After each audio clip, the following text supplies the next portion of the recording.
Cruz Marineros is back. So ayun nga guys, pasampa na naman tayo ng barko at ito na naman ang isa sa pinakamahirap sa mga OFW. Mabigat sa dibdib dahil iwan mo na naman ang mahal mo sa buhay para sa pangarap.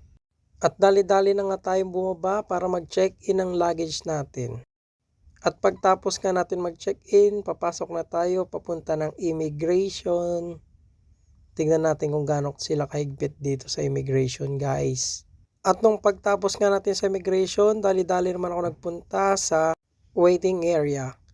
At yun nga, pababa tayo dito, nagmamadali na nga tayo at yun, muntik pa mahulog.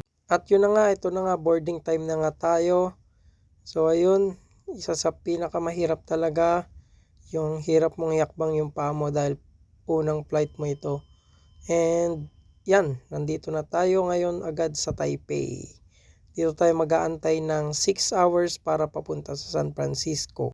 At yun na nga, boarding time na naman para papunta ng San Francisco. At boarding time nga na naman natin. Ito, pasilip natin sa loob ng eroplano at 3 rows ang upuan natin kaya medyo maluwag. So, ito yung upuan ko. Nahanap ko na rin, sobrang layo, dulo at ito solo ko. Mamaya dito ako hihiga. Kasi konti lang ang mga pasahero at ito na nga umalis na yung eroplano. At sa sobrang bilis nga ng eroplano, hindi ko na makita yung mga langgam guys. At yun, lumipad na. Lalagpasan namin siguro yung ulap dito guys. At yun na nga ang sinasabi ko. Lumagpas na nga tayo sa ulap.